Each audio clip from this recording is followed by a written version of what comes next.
본문 말씀 요한복음 3장 22절로부터 30절 말씀 봉독하겠습니다. 그 후에 예수께서 제자들과 유대 땅으로 가서 거기 함께 유하시며 세례를 베푸시더라. 요한도 살렘 가까운 에논에서 세례를 베푸니 거기 물이 많음이라. 그러므로 사람들이 와서 세례를 받더라. 요한이 아직 옥에 갇히지 아니하였더라.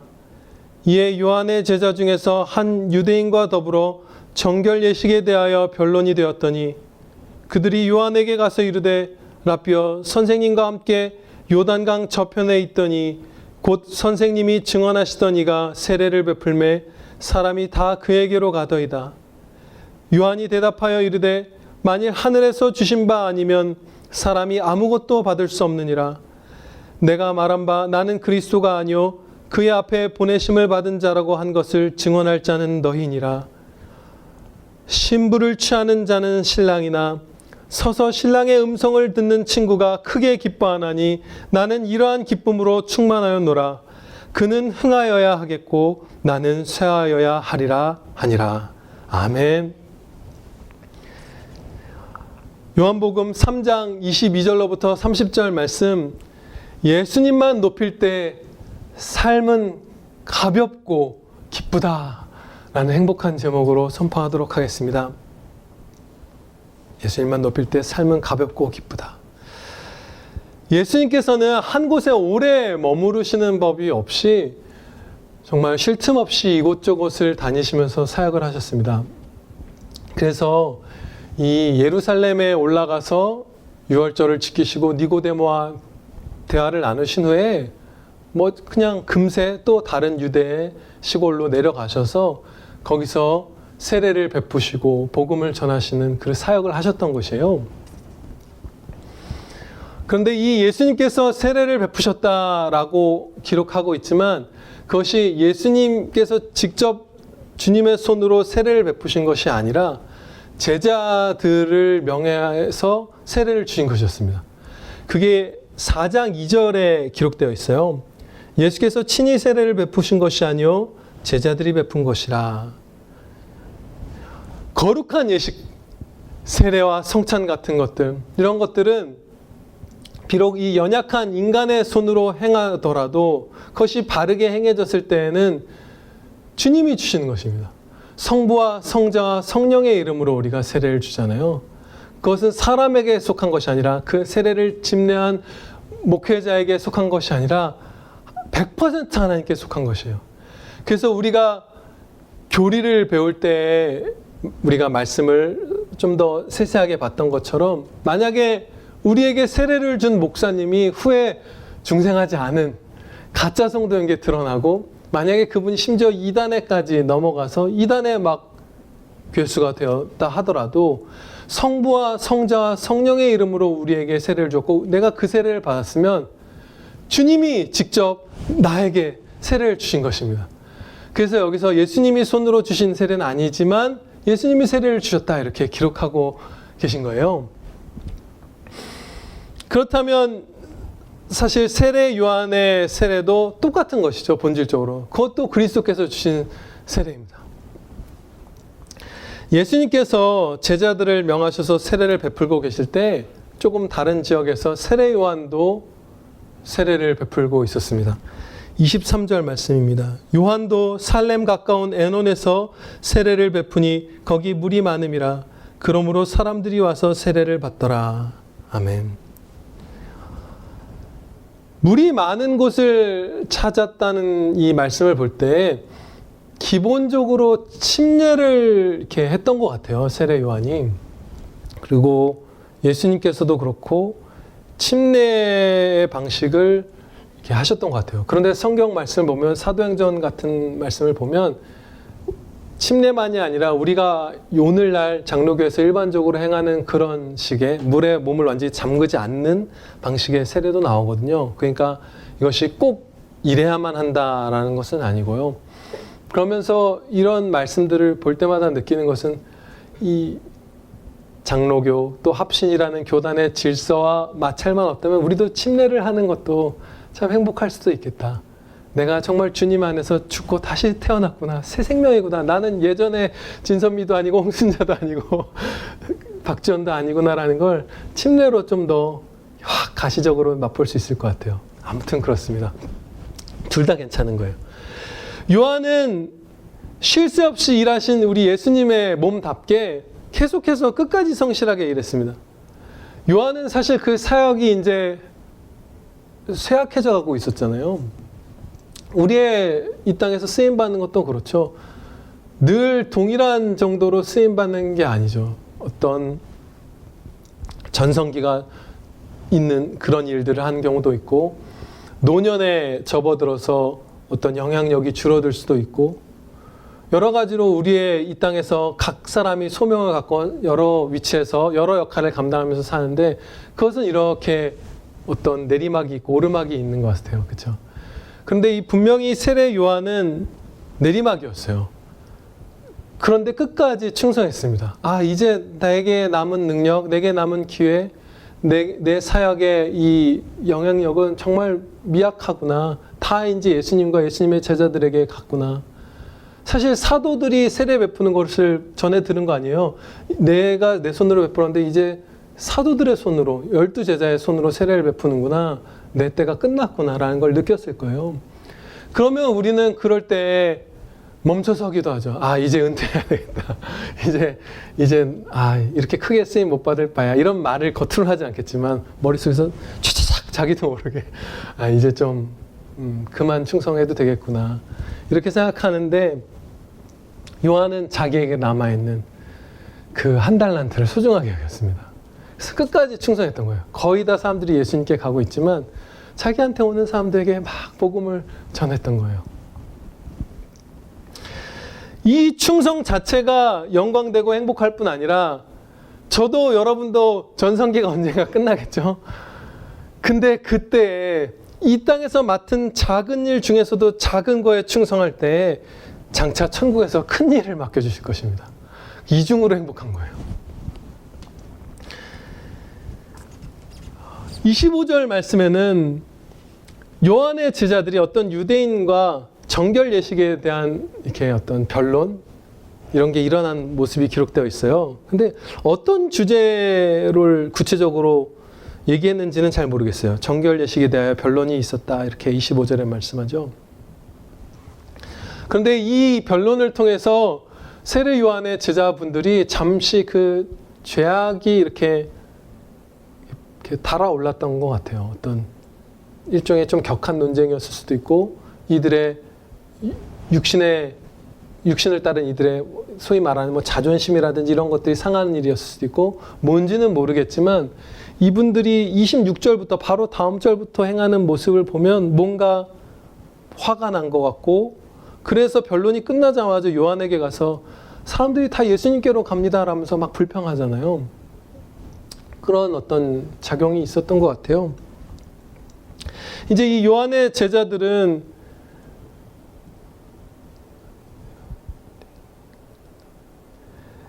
예수님을 경외하지 않고 낮춰서 불렀어요. 26절 말씀을 보면 요한에게는 선생님, 랍비여 이렇게 부르지만 예수님에 대해서는 랍비라는 표현을 사용하지 않았어요. 더 높은 표현을 썼어도 되는데 메시아, 구주, 다윗의 자손 여러 가지 표현들을 쓸 수 있었는데 그거 하나도 쓰지 않았고요. 이분들이 너무 안타깝게도 선생님과 함께 요단강 저편에 있던 이 곧 선생님이 증언하시더니 그냥 예수님을 이렇게 불렀어요. 정말 낮춰서 부른 것이죠. 그러면서 사람들이 다 그에게로 간다라고, 주님께로 간다고 불평을 했는데, 이때 요한의 제자들이 저지른 죄는 여러 가지였습니다. 예수님을 시기하였고 이들이, 그리고 다음으로는 세례를 베풀고 있던 예수님의 제자들을 시기하였을 가능성이 아주 높죠. 예수님을 시기할 뿐 아니라 그 사도들을 아마 시기하였을 것이 거의 분명할 것 같고요. 그리고 세례 요한에게 아첨하고 있죠. 예수님과 동급으로 혹은 위에다가 세례 요한을 놓고 있어요. 예수님은 그저 선생님과 함께 있던 이, 선생님이 증언하시던 이에 불과하다라는 식으로 얘기하고 있잖아요. 세례 요한을 굉장히 높이는 거예요. 당신에게 올 사람들이 예수님께 가는 것은 부당합니다. 당신에게 와야 마땅한 거 아닙니까? 라고 의미를 담아서 요한에게 아첨하고 있는 것이죠. 그리고 마지막으로 세례 요한이 예수님을 시기하도록, 교만해지도록 부추겼어요. 그 아첨하면서 예수님을 반대하도록 부추긴 것이죠. 그러니까 아주 여러 가지 죄악들을 범했는데 이 죄의 근본적인 원인은 예수님을 높이지 않고 자기 자신을 높였기 때문이에요. 이 사람들이. 나를 높이고 또 나와 같은 사람을 높이고 내 스승을 높여서 또 그걸 통해서 나를 높이고 결국 나를 숭배하는 것, 내 교만에 빠져 있었기 때문에 이들이 이런 죄를 한꺼번에 막 지어버렸던 것이죠. 너무나 슬프게, 안타깝게. 그런 제자들에게 요한이 너무나 성경적으로 거룩한 답변했습니다. 27절 말씀에 요한이 대답하여 이르되 만일 하늘에서 주신 바 아니면 사람이 아무것도 받을 수 없느니라. 이 27절 말씀을 우리가 꼭 새기기를 소원합니다. 이것은 우리의 시기 질투를 죽이는데 너무나 큰 힘이 되는 진리예요. 정말로 이 말씀 붙들면 우리 시기하지 않을 수 있습니다. 이게 어떤 의미냐면 모든 좋은 것은 하나님께로부터 말미암는다. 그것을 기억해라. 이렇게 요한이 일깨워주고 있는 것이에요. 그러니까 이런 것이죠. 요한의 제자들이 시기하니 얘들아 너희가 시기하고 있는 일은 영원히 멸망받을 죄인이 구주께로 돌아와서 구원받는 일이잖아. 그 회개의 세례를 지금 받는 것이잖아. 그거 하나님만 주실 수 있는 거잖아. 그런 좋은 것들.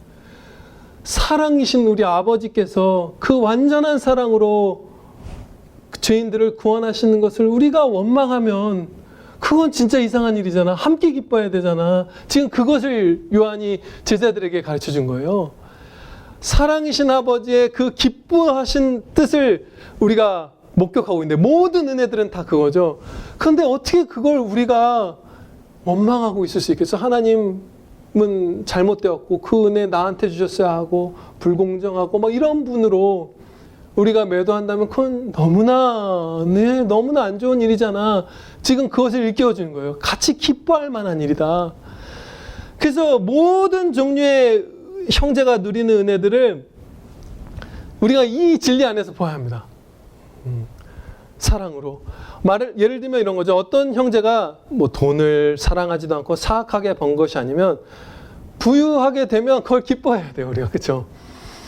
아, 왜 저 사람만 저렇게 막 잘 살까? 막 이런 거. 이런 식이 우리 너무 쉽게 하는데 그거 우리가 버릴 수 있고요. 이 말씀일 때. 하나님의 완전한 사랑으로 하나님 기뻐하시는 일이 이 형제에게 일어난 거다. 그럼 같이 그냥 기뻐하면 되는 거잖아요.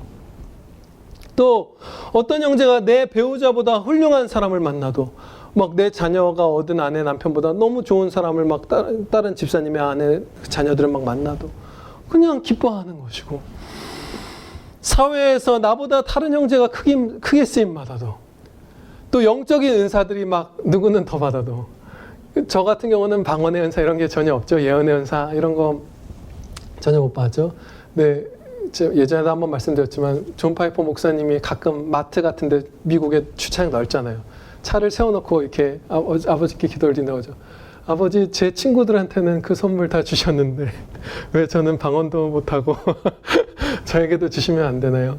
그랬다가 그냥 마음속으로 이런 말씀을 주시는 것 같은 그 느낌. 너에게 그게 좋았다면 좋았겠지. 하나님이 완전한 사랑이시잖아요. 어떤 사람에게는 이런 은사들이 있고 저런 선물들이 있고 그런 것도 그냥 기뻐하면서 받는 것이고, 교회에서 누가 크게 쓰임 받는가? 누구는 사도고 누구는 스팔전이고 누구는 그냥 평범한 성도고 주일학교 선생이고 막 여러 편차가 다 있죠.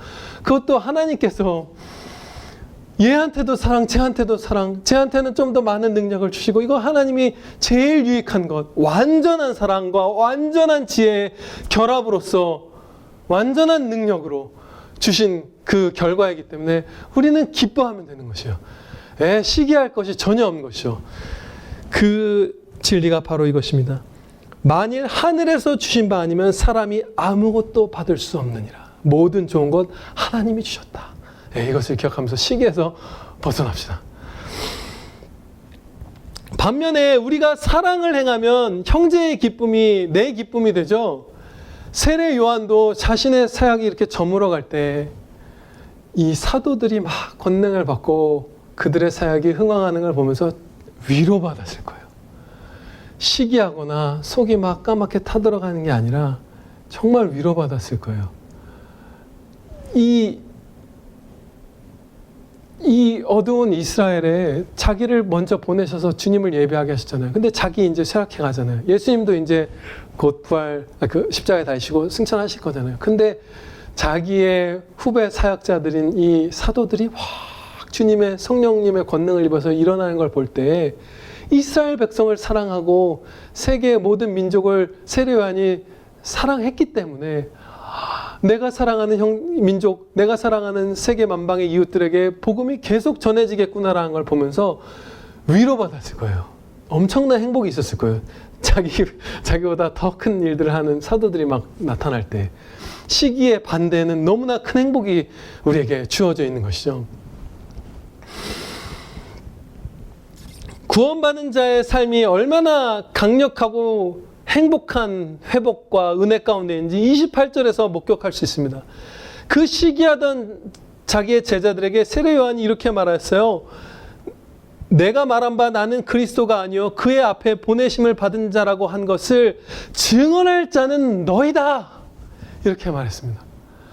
시기를 멈추는 것을 단지 기대한 정도가 훨씬 넘어섰죠.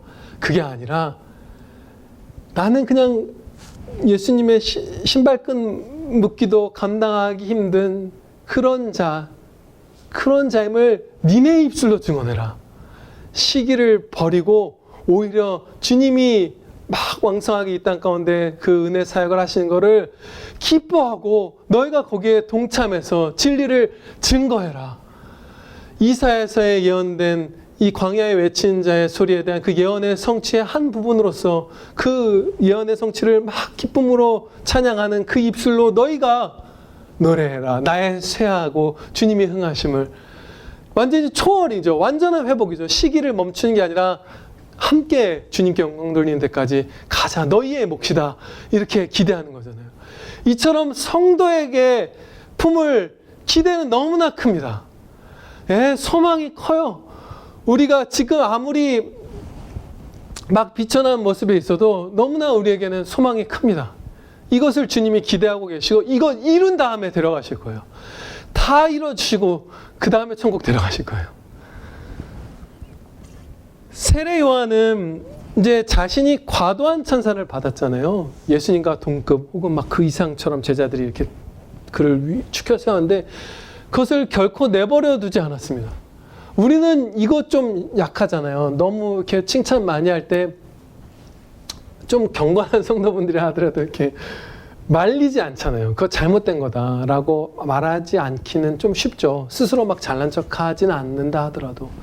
그런데 여기서 세례 요한은 아주 명백하게 얘기했습니다. 자기는 신랑이 아니라 결혼식에 초대된 그냥 신랑 친구들 중에 하나에 불과하다. 완전히 주인공 아니고 그냥 혼인잔치에 한 명이야. 이렇게 확 그 제자들이 높인 것과 정반대로 자기를 정직하게 낮춘 것이죠. 너무 정직하게 예수님만 높였어요. 그래서 세례 요한은 기쁨으로 충만했습니다. 나는 이러한 기쁨으로 충만하노라. 세례 요한은 사실 이때 상황이 예수님을 배제하고 육신의 눈으로만 우리가 세례 요한을 바라보면 정말 무거운 처지였잖아요. 아주 무거운 처지였는데 지금 경쾌하게 막 기쁨으로 노래하는 거예요. 너무나 무거운 상황이었다는 것이 우리가 살펴보면 이렇게 막 스며드는 게 행복하죠. 결과적으로는 가난했고요. 세례 요한은 너무나 가난했죠. 그리고 사역은 저물어 가고 있었고 자기의 이 땅에서의 소명이 그냥 끝을 향해 가고 있었던 것이잖아요. 젊은 나이에. 그리고 왕과 권력자들이 그를 너무 미워하고 있었고 심지어 자기가 쇠하여야 한다는 거, 이제 급속도로 쇠하게 될 것을 미리 알고 있었어요. 이는 직감하고 있었죠. 말하는 걸 보면. 그리고 어느 정도로 계시를 받았는지 혹은 받지 않았는지 이런 걸 정확히 알 수 없지만 곧 옥에 갇힐 것이었어요. 24절 말씀에 요한이 아직 옥에 갇히지 아니하였더라. 정말 금세 이제 옥에 갇힐 것이었고 또 금세 목이 잘릴 것이었어요. 죽음이 코앞이었죠. 젊은 나이에. 또 이 세례 요한의 삶은 광야에서 가정도 이루지 않고 메뚜기와 석청을 먹으면서 사는 외로우려면 인간의 본성을 따라서 너무나 외롭기 쉽고 그렇죠? 슬프고 고독하고 이럴 수 있는 삶이었잖아요. 정말로 온갖 무게가 예수님을 빼놓고 본다면 그 위에 이렇게 그의 짐이 실제로 산더미였던 것이죠. 이 세례 요한이라는 사람의 짐이. 그런데 그 무거움이 예수님만 높이는 삶을 살 때 가벼워진 거예요. 그래서 기쁨으로 충만하다. 짐에 짓눌리지 않고 있다 나는. 가볍다. 그렇게 외쳤습니다. 예수님의 영광을 위해서만 살 때 가벼운 이유는 여러 가지가 있죠. 우리가 경쾌해지는 이유, 신나게 뛰어놀 수 있는 이유는 많죠. 그것을 큰 틀로 표현하면 예수님께서 짐은 다 져주시고 예수님께서 우리를 만나주신다. 이렇게 표현할 수도 있을 것 같아요. 짐은 예수님이 대신 져주시고 우리를 직접 주님이 만나주시잖아요. 주님의 영광을 비춰주셔서. 그게 이제 큰 틀로서 세례 요한이 어떻게 이 행복을 누렸는가, 이 가벼움을 어떻게 맛보았는가를 이렇게 표현할 수 있을 것이고요. 구체적으로 이제 남은 시간 동안 4가지 정도로 그 요한을 가볍게 했던 또 우리를 가볍게 하고 우리를 행복하게 할 은혜의 역사, 그 충만한 은혜의 역사를 살펴보도록 하겠습니다. 우리가 예수님만 높이면서 살 때 첫째로 예수님께서는 반드시 승리하시고 성공하시며 주님의 영광을 나타내시기 때문에 우리는 행복합니다. 예수님의 영광을 바라는데 그 주님의 영광을 나타내시는 그 일, 주님께서 영광 받으신 일을 무조건 성공하시기 때문에 우리의 걸음이 경쾌해지는 거예요. 발걸음이 가벼워지는 것이죠. 100% 소원이 성취되는 사람, 품은 소원은 무조건 성취될 사람, 그럼 얼마나 행복하겠어요. 그게 우리인 것이에요. 그게 성도가 예수님의 영광만을 바라고 살 때 그 사람의 모습이 되는 거예요. 소원이 무조건 성취될 사람. 그래서 너무나 행복한 것입니다. 얼마나 행복할까요? 성도에 따라서는 이 땅에서 사는 동안 그 시대와 그 성도가 살고 있는 나라의 영적 상태가 너무나 어두운 분들도 있죠. 종교개혁이 일어나기 전에 한 250여 년간 유럽의 성도들이 그렇게 신앙생활했고, 이 대한민국의 성도들이 지금은 그 정도는 아니지만 장차 우리의 아들, 딸들, 손자들 이럴 때는 그런 신앙생활을 해야 될지도 모르겠어요. 그죠? 너무나 어두운. 그런데 그런 험난한 시기를 살 때에도 소망이 전혀 꺾이진 않습니다. 왜냐하면 예수님께서 전능하셔서 이루실 것이기 때문에. 예, 소원 성취가 100% 되는 삶을 사는 거예요. 주님의 영광이 내 소원이라면. 그래서 이 흑암 같은 날들을 살았던 성도들도 그들이 하루를 살 때마다 주님이 구름 가운데 영광으로 다시 임하실 그날이 하루만큼 가까워졌고, 주님께서 약속하신 날 모든 민족 가운데 복음이 다 선포될 날이 하루만큼 가까워졌다라는 것을 맛보면서 기쁨 가운데 살았습니다. 우리의 미래, 우리의 전망은 어둡지 않아요. 결코. 이 땅의 교회가 성도들이 무슨 교회를 안 나가는 성도가 늘고 세속화가 되고 어떻게 되어도 어두운 곳으로 가면서 소망을 잃어가는 게 아니라 이거 회복될 거예요. 이건 회복될 것이고 결국 지금 미전도 상태에 있는 분들에게까지 복음이 다 전파될 것이고 주님의 영광의 날로 오늘 하루만큼 가까워지는 것이잖아요. 그래서 주님의 이름이 높아지는 것만을 바라는 사람은 그 소원이 무조건 성취될 것이기 때문에 가볍고 행복합니다. 그 삶이. 두 번째로 예수님만 높일 때 우리가 행복한 이유는 예수님만 높이는 그 찬양의 삶이 너무 행복해서 다른 짐들이 그 찬양의 순간에 다 그 슬픔이 사라져버리기 때문이에요. 모든 아픔과 슬픔과 두려움을 상쇄하고도 남을 만큼 큰 기쁨이 찬양의 순간에 있습니다. 여러분들 많이 겪어보셨을 거예요. 우리가 주님을만을 높이고자 따를 때 예수님의 영광을 우리의 영혼에 비추어 주시잖아요. 우리의 지성적으로도 깨닫고 막 영혼에 직접적으로 막 그 기쁨과 주님의 영광을 부어주시죠. 그래서 유일한 빛, 순수한 빛, 참된 빛, 그것을 우리의 영혼이 맛볼 때 세상 고민 같은 것들이 너무나 무력하게 그 앞에서 무너져요. 제가 평생에 겪은 그 무슨 어려움이나 이런 것들이 무슨 너무나 미천하지만 그냥 나눌게요. 제가 여러분들에게 말할 수밖에 없으니까 여러분들은 여러분들의 경험들이 다 있으실 거예요. 그냥 이 앞에 선자로서 나누면 이런 생각이 났어요.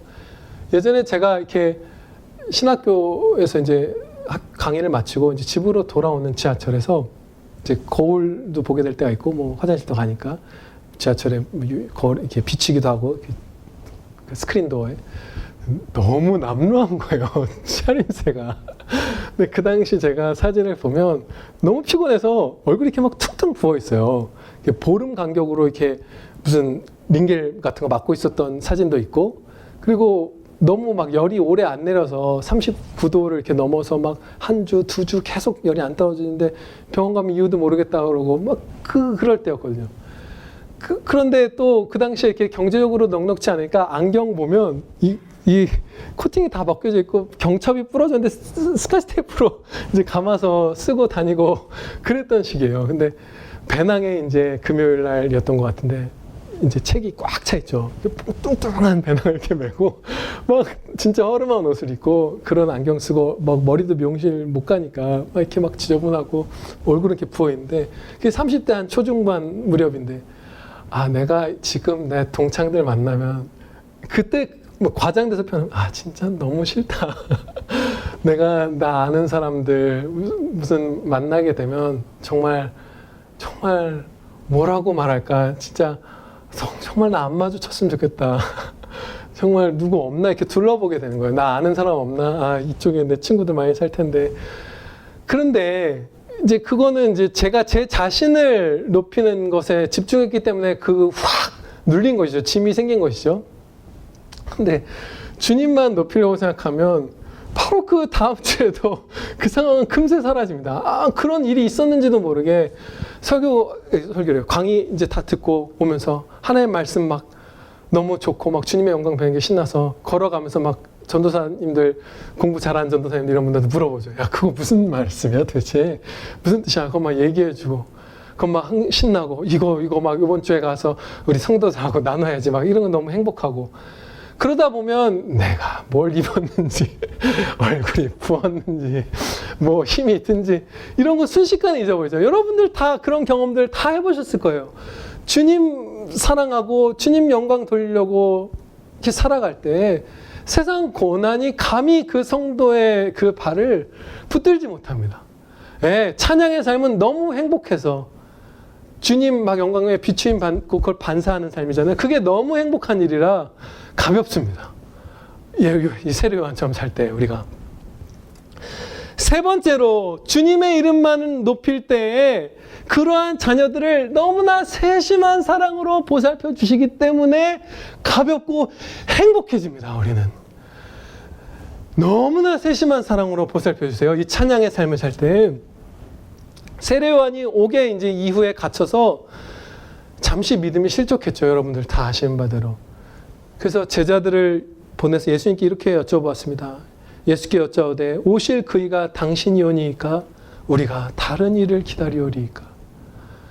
세례요한이 이 질문을 드린 건 메시아가 맞습니까? 라고 물어본 거잖아요. 이 질문을 드린 이유는 많은 분들 기억하다시피 세례요한은 구약 성경에서 눈먼 자를 보게 하고 죽은 자를 살리고 굶주린 자를 막 먹이시고 이런 것들을 다 영적인 은혜에 대한 상징으로만 보았잖아요. 근데 예수님께서 영혼도 살리시면서 진짜 눈먼 자 낫게 하시고 진짜로 죽은 자를 살아나게 하시고 육신을 그리고 정말로 굶주린 자에게 먹을 거 주시고 막 이러니까 너무 충격을 받은 거예요. 세례요한은 막 그야말로 말씀만 예수님이 가르치셔야 할 것 같고 영혼만 막 회개케 하셔야 할 것 같은데 그야말로 병 낫게 해주시니까 이분 정말 그 메시아 맞나? 그래서 여쭤본 거죠. 그때 예수님께서 네가 기다린 그 메시아가 맞다라고 말씀해 주셨어도 돼요. 그런데 예수님께서는 그렇게 하지 않으셨고 이사야서 말씀을 길게 인용해서 편지로 응답해서 보내셨어요. 그 제자들에게 이렇게 네 스승 세례요한에게 가서 말하거라. 그래서 이사야서 말씀 쫙 읊어주셨단 말이에요. 근데 이 이사야서 말씀을 세례요한에게 응답해 주신 이유가 이 세례요한이 평생 이사야서 말씀 붙들고 살던 사람이었거든요. 광야에서 외친 그 이유도 이사야서에서 메시아가 오기 전에 광야에서 외친 자의 소리가 있다고 말씀하셨잖아요. 그 예언 그대로 이 사람이 따라서 순종해서 산 거잖아요. 이사야서 말씀이 이 사람의 평생에 지탱해온 그 말씀이었기 때문에 네가 제일 사랑하는, 제일 잘하는 그 말씀 그걸로 응답해서 네 영혼을 내가 만져주는 거야. 그렇게 하신 거예요. 정말로 섬세하게 이 요한이라는 사랑하는 아들이 무슨 답변을 들으면 제일 행복할까, 그 격려가 될까 그것을 아시는 주님이 그 이사야서 말씀으로 세심하게 응답해 주신 것이죠. 제가 어젯밤에 아이들과 성경을 이제 공부를 했는데 잠언 3장 9절로부터 10절 말씀을 공부했어요. 그 말씀을 제가 봉독해 드리겠습니다. 너의 재물과 너의 소산물의 처음 익은 열매로 여호와를 공경하라. 그리하면 네 창고가 가득히 차고 네 포도즙 틀에 새 포도즙이 넘치리라. 아멘. 이 말씀을 하성의 하영이를 놓고 이제 같이 공부를 했어요. 근데 이제 이런 거죠. 그러면서 말씀을 배우면서 아이들이 이제 감사의 예물과 11조를 이제 하나님께 준비해서 바치겠습니다. 다가오는 이제 며칠 뒤, 3, 4일 뒤에 주일부터. 그래서 이제 그날 결단을 내렸어요. 근데 제가 좀, 아이들 물론 이렇게 결단을 내렸는데 너무 쉽진 않았는데, 그 결단을 하는데 설명해 줬죠. 야, 네 용돈이 지금 7만 원이 모였으면 7천 원인 거야. 이제 좀 일찍 11조를 가르쳤으면 얘네가 쉬웠을 텐데 용돈이 너무 많이 모인 거예요. 여러분들이 너무 사랑해 주시니까 7만 원, 7만 몇천 원 있더라고요, 하영이한테. 그러니까 7천 원 정도. 하성이는 뭐 한 5천 원 되겠죠.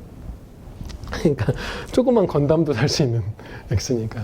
근데 그것을 이제 봉투 이제 준비해서 거기다 미리 준비해서 11조를 하나님께 감사의 그 표시로 모든 것 10개 하나님이 주셨다는 걸 믿음으로 이렇게 바치기로 결단을 했어요. 근데 정직하게 감사의 예물을 드릴 수 있는 것만으로도 감사하잖아요. 그런데 이제 이 잠언 말씀에 약속이 붙여져 있죠. 그리하면 네 창고가 가득히 차리라. 그래서 이 붙여주신 추가적인 은혜 위에 은혜를 묵상하면서 야, 너희가 당연히 감사해야 되고 너무 그 자체로 감사가 자체가 감사한 건데 그거 하면 너희 창고 막 넘치게 해줄 거야. 근데 하성이가 이랬어요. 그럼 막 장난감도 막 더 주시나? 막 이러는 거예요. 그럼 그렇게 해주실 거야 진짜로. 그렇게 하고 성경 공부를 이제 기도하고 마쳤어요. 근데 저희 아파트 오늘이에요. 하영이가 근데 유치원에 끝나고 돌아올 때 오늘 특별하게 하성이도 같이 데리러 나갔어요. 저는 집에 있고 엄마랑 하성이가 이제 하영이를 만나서 셋이서 계단을 올라오는 거죠. 저희 아파트 엘리베이터 공사 중이라서 이제 계단으로 왔어야 되거든요. 근데 계단을 이렇게 올라오는데 이제 10층이거든요, 저희 집이. 근데 9층에 사는 아주머니가 이제 하성이 하영이랑 제 아내를 부른 거예요. 그러면서 이렇게 말했어요. 창고에서 갑자기 이 레고 스타워즈 새 상자를 찾아서 그걸 주겠다고. 그래서 얘네가 지금 레고 제일 좋아하거든요. 레고 스타워즈를 진짜로 제일 좋아하거든요. 스타워즈가 9편이 나왔는데 그걸 다 봤어요. 9편을. 제일 좋아하는데 창고에서 그 아주머니의 창고를 채웠던 걸로 얘네의 창고를 하루 만에 채워주신 거예요. 그렇게 섬세하게 주님의 영광을 위해서 살아갈 때 아직 11조 드리지도 않고 결단만 한 상태인데도 만져주시더라고요. 세례 요한에게 그랬던 것처럼 이 하성이 하영에게 저에게 그랬던 것처럼 예수님의 이름을 높일 때 섬세하게 만져주시기 때문에 우리의 삶은 가벼워질 것입니다. 그리고 네 번째로 마지막입니다. 주님께 영광 돌리는 삶은 오직 사랑만 행하는 것이기 때문에 가볍고 행복합니다. 다른 것 하라고 하셨으면 진짜 우리 삶 무거웠을 거예요. 야, 너희 엄청난 창의력을 발휘해야만 해. 막 이런 뜻인지 아니면 어떨 때는 칼같이 차가워야만 한다. 뭐 어떨 때는 때로는 이기적일 줄도 알아야 돼. 때로는 너희가 사자처럼 싸나워야 돼. 이런 거 명하셨으면 우리 진짜 불행했을 거예요. 그건 진짜 좋으신 하나님, 사랑이신 아버지가 아니라 그건 폭군이죠. 이 땅의 독재자들과 비슷한 거죠. 그런데 하나님의 말씀을 이렇게 욕할 수 있잖아요. 내가 도와줄 테니 사랑만 해라. 내가 할 수 있게 해줄 테니 오직 사랑 한 가지만 하면서 영원토록 살아라. 그게 찬양이다. 이렇게 성경 전체가 그걸 계속 뿜어내면서 가르쳐 주시는 거잖아요. 그래서 우리의 삶은 주님께 영광 돌린 이 사랑의 삶을 살 때 너무나 행복한 것입니다. 다른 거 안 시키시고 제일 좋은 거, 제일 영광되고 제일 행복한 것만 시키시기 때문에 너무 행복한 거예요. 이 놀라운 진리와 관련돼서도 저희 아이들 키우면서 제가 최근에 은혜를 맛본 게 있어요. 은혜를 누렸죠. 이제 하성이와 하영이는 아주 지금 이렇게 이름을 언급하면서 얘기해도 얘네가 듣진 않겠죠. 큰 다음에 걔네 개인적인 얘기가 좀 있으니까요. 네, 성향이 많이 달라요. 만약에 제가 강포하게 이렇게 행동을 하면 하성이는 막 이렇게 속상해하고 상하고 막 울고 이런 여린식이고 하영이는 그 강포함을 따라합니다. 본받아요. 싸나워지는 것이죠, 아이가. 성향이 달라요. 근데 제가 더 염려하는 것은 하영이 쪽이에요. 그래야 마땅하죠. 하성이보다 아파하는 건 그래도 괜찮아요. 그쵸? 울고 주님 앞에 나가기만 하면 되니까 그런 거. 근데 악으로, 죄악으로 더 잘 기우는 그 성향을 갖고 있는 하영이는 더 위태로운 상태로 지금 있는 것이잖아요. 사람마다 이 아담의 타락 이후에 타고나는 영적 성향이나 이런 것들이 조금씩 다르잖아요. 어떤 특정 죄에 더 연약한 사람도 있고 좀 더 강한 사람도 있고 더 고운 성품을 갖고 태어난 사람도 있고 좀 더 이렇게 사납기도 하고 어떤 사람은. 근데 하영이는 그런 거죠. 그래서 제가 좀 농담으로 말씀드린 게 아니라 예를 드는 게 너무 이렇게 귀여울 수도 있지만 농담이 아니라 진지하게 말씀드리면 이 아이는 스타워즈를 보면 다스베이더를 제일 좋아해요, 하영이는. 그리고 포켓몬을 보면 그 도감이 있거든요, 저희 집에.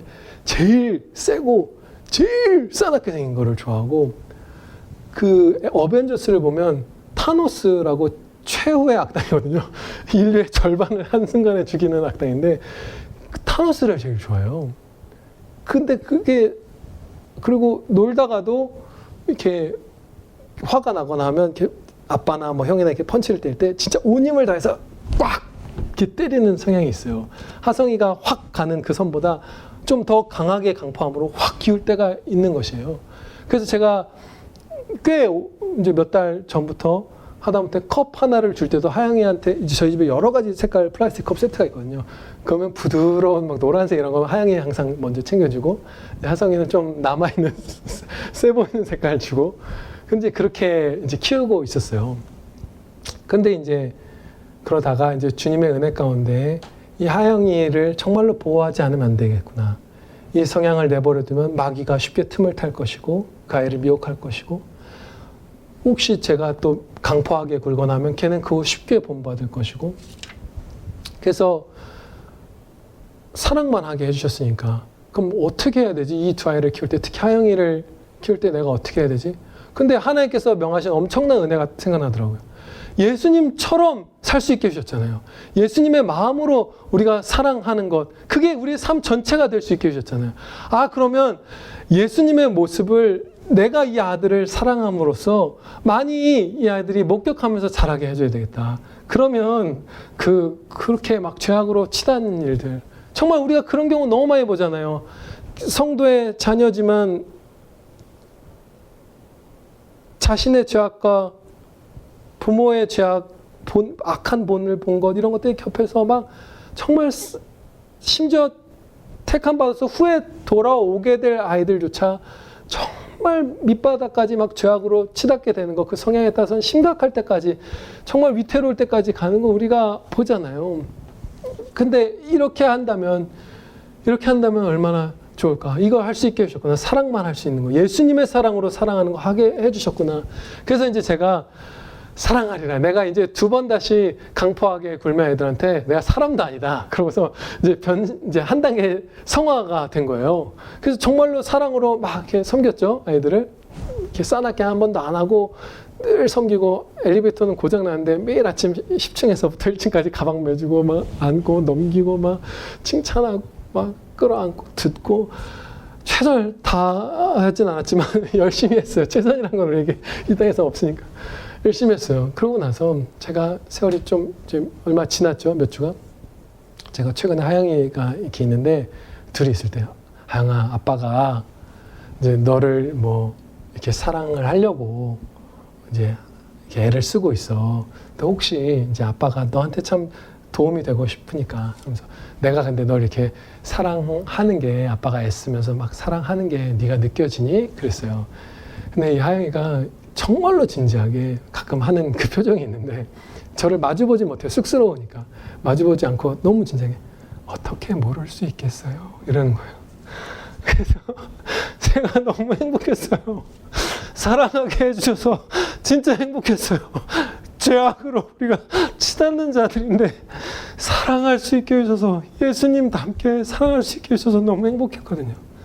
찬양의 삶은 완전히 100% 사랑의 삶이기 때문에, 그거 우리 하나님께서 살 수 있게 해주신 그 은혜 붙들면서 사랑의 찬양, 찬양의 사랑의 삶 살 때 우리 세례요한처럼 죽음 앞두고도 가볍고 행복할 것입니다. 기도드리시겠습니다. 아버지 하나님, 감사합니다. 주 예수 그리스도만 높이는 이 세례요한의 삶, 저희에게도 펼쳐주심을 감사합니다. 얼마나 이 삶이 가볍고 밝고 유쾌하고 행복한지요. 아버지, 물론 저희는 이 삶을 살지 않음으로써 지금 현재 어둠 가운데 신음하고 있는 성도들도 많습니다. 그러나 아버지, 건져 주시옵소서. 그러나 전능하신 주님께서 저희 안에 계시오니 아버지, 사랑할 수 있게 해주시옵소서. 아버지, 사랑하며 하나님 사랑하고 이웃들, 가족들, 형제들 사랑하며 하나님께 영광 돌리는 세례 요한 같은 삶 살면서 기쁨으로 충만합니다. 아버지께 고백하며 노래하는 그런 딸들, 그런 아들들 저희 다 되게 하여 주시옵소서. 믿사오며 예수 그리스도의 이름으로 기도하렵나이다. 아멘.